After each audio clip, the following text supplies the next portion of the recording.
What's up Garuda Squad? Balik lagi sama Mimin di Sports Update ID.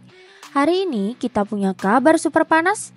Mulai dari pertemuan klasik yang udah kita kangenin banget di AFF U23, sampai sewor pelatih-pelatih kelas dunia jelang laga krusial timnas senior kita. Udah siap? Pastikan kalian nonton sampai habis karena Mimin bakal kupas tuntas semua drama dan potensi kemenangan Garuda di depan mata. Jangan sampai ketinggalan satu detik pun karena ini bakal jadi salah satu episode paling seru. Let's go! Oke Garuda Squad, berita pertama ini nih yang bikin kita semua senyum-senyum sendiri.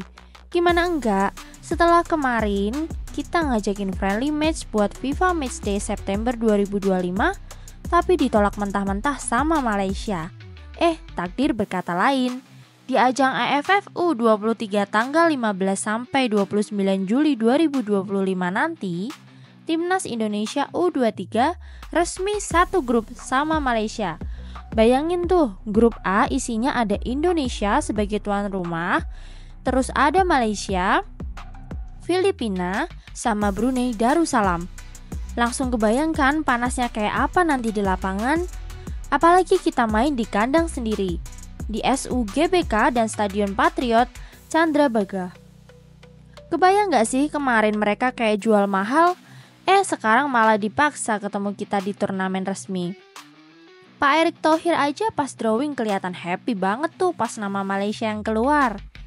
Ini sih udah kayak skenario sinetron, tapi versi lapangan hijau ya. Pertanyaannya, apakah ini pertanda Garuda Muda bakal kasih pelajaran berharga buat Harimau Malaya versi junior? Menurut kalian gimana guys?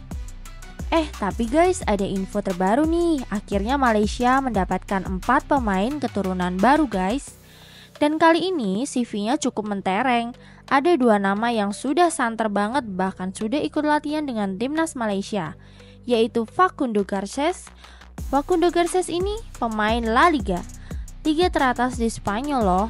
Keren juga nih. Dan satunya lagi Imanol Makuka yang berdarah Argentina Malaysia ini. Dan menurut transfer market value-nya sebesar 52 miliar rupiah. Dan jika sah menjadi pemain timnas Malaysia, maka ini akan menjadi striker termahal di Asia. Wah, makin keren-keren nih tim-tim di Asia Tenggara. Kita jangan iri ya guys, dan kita berdoa aja semoga kita ke depannya juga memiliki banyak pemain keturunan grade A dan bahkan grade S yang mau membela Indonesia. Dan mungkin ini jadi alasan kenapa timnas senior Malaysia menolak untuk bertanding pada FIFA Matchday bulan September nanti.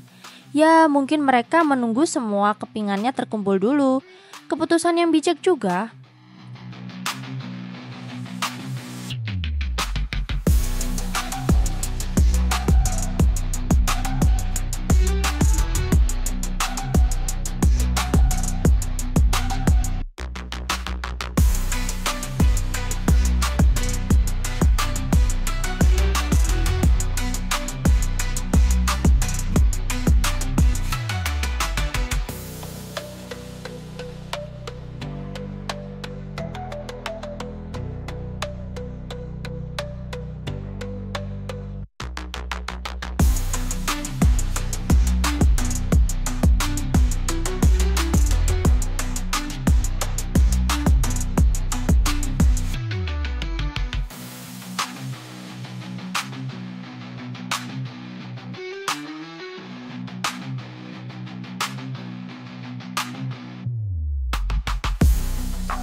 Balik lagi ke AFF U23.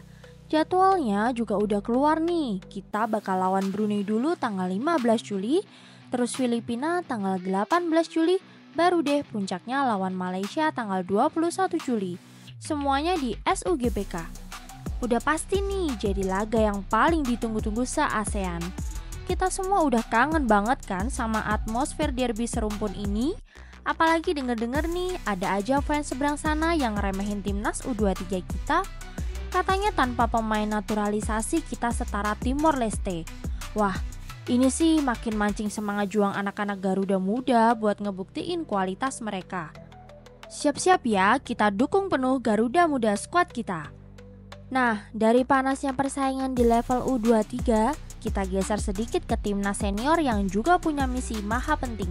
Karena ada komentar-komentar menarik nih dari pelatih lawan yang bikin kuping kita ikutan panas. Geser ke timnas senior guys, tanggal 5 Juni 2025 nanti ada laga super krusial di kualifikasi Piala Dunia 2026. Indonesia bakal menjamu Cina di Stadion Utama Gelora Bung Karno. Dan udah mulai nih perang urat syaraf alias Cywar dari kedua pelatih. Pelatih kita, Om Patrick Kluivert, pas press conference singkat di Bali kemarin, dengan pedenya bilang kalau justru Cina yang harusnya hati-hati sama timnas Indonesia. Mantap gak tuh? Kata Om Kluivert, kita main di kandang kita harus dominan dan mereka yang harus waspada. Meskipun begitu, timnas kita tetap bakal waspada, gak bakal ngeremehin Cina dan berusaha tampil dominan buat ngamanin 3 poin penting. Eits, tapi jangan salah, pelatih timnas Cina, Branko Ivankovic juga gak mau kalah gertak. Dia bilang udah ngantongin kekuatan kita. Apa bener nih? Nah, ini dia yang menarik. Om Branko Ivankovic ini ngaku udah mempelajari 10 pertandingan terakhir timnas Indonesia. Gila, detail banget ya analisisnya. Dia juga bilang kalau keuntungan kandang kita di GBK itu cuma dibesar-besarkan aja. Wah, ini sih kayaknya Om Branko lagi coba mainin mental kita nih. Tapi apa iya GBK yang terkenal angker buat lawan itu cuma biasa aja? Kayaknya puluhan ribu suara Garuda Squad yang bakal menggema di GBK nanti bakal jadi jawaban telak buat Om Branko. Setuju nggak? Om Kluivert sendiri sih udah bilang, dia udah analisis permainan Cina dengan baik dan percaya diri banget sama skuad Garuda yang sekarang. Apalagi setelah TC di Bali, para pemain kita termasuk kata Bang J. Ises, pemain-pemain baru juga nunjukin kualitas yang tinggi. Jadi siapa nih yang Cywarnya bakal lebih terbukti di lapangan nanti? Kita tunggu aja ya tanggal mainnya.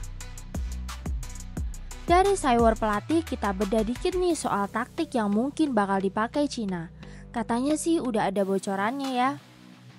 Nah, ngomongin soal persiapan Cina, ada sedikit bocoran nih soal taktik yang mungkin bakal dipakai Om Branko. Katanya sih mereka bakal fokus banget di lini tengah.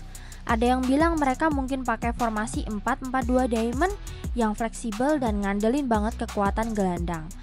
Pemain naturalisasi mereka, Serginho, disebut-sebut bakal jadi playmaker yang ngatur serangan. Terus ada juga Yang Mingyang sebagai gelandang bertahan yang tugasnya nyapu bola. Selain itu, kecepatan pemain sayap mereka kayak Wei Sihao juga jadi senjata buat nerobos pertahanan kita. Di depan ada Zhang Yuning dan Wu Lei yang jadi tumpuan. Pertanyaannya, gimana cara timnas kita ngadepin ini semua? Apa Om Kluivert udah siapin strategi khusus ya buat matiin pergerakan mereka? Meskipun China punya pemain-pemain yang patut diwaspadai, timnas kita juga punya modal yang bagus. Om Kluivert udah bilang yang penting gimana pemain kita tampil. Dengan pemain-pemain berkualitas yang kita punya kayak Ole Romeni dan Stefano Lillipali yang diharapkan jadi motor serangan ditambah dukungan penuh supporter di GBK, kita optimis bisa ngasih perlawanan sengit. Apalagi kabarnya Cina ini produktivitas golnya lagi minim. Ini bisa jadi celah yang dimanfaatin sama Garuda. Yang pasti timnas Indonesia nggak boleh lengah dan harus terus menekan dari awal sampai akhir. Kita percaya sama racikan strategi Patrick Kluivert, Alex Pastoor, Dini Lanzat, dan semangat juang para pemain. Gimana Garuda Squad? Makin gak sabar kan nungguin pertandingan-pertandingan seru timnas kita? Mulai dari derby serumpun U23 lawan Malaysia yang penuh gengsi, sampai pertarungan hidup mati timnas senior lawan Cina di GBK. Ini semua bukti kalau sepak bola Indonesia makin menggeliat dan siap bersaing di level Asia. Mimin sih optimis banget kita bisa raih hasil positif. Nah, sekarang giliran kalian. Menurut kalian, siapa pemain yang bakal jadi kunci kemenangan timnas di laga-laga nanti? Dan prediksi skor kalian berapa nih buat Indonesia versus Malaysia, U23 dan Indonesia versus China? Langsung aja tulis di kolom komentar di bawah ya. Sampai jumpa di video berikutnya. Tetap semangat, tetap dukung Garuda karena kita semua adalah bagian dari Garuda Squad. Salam olahraga, merdeka, ciao!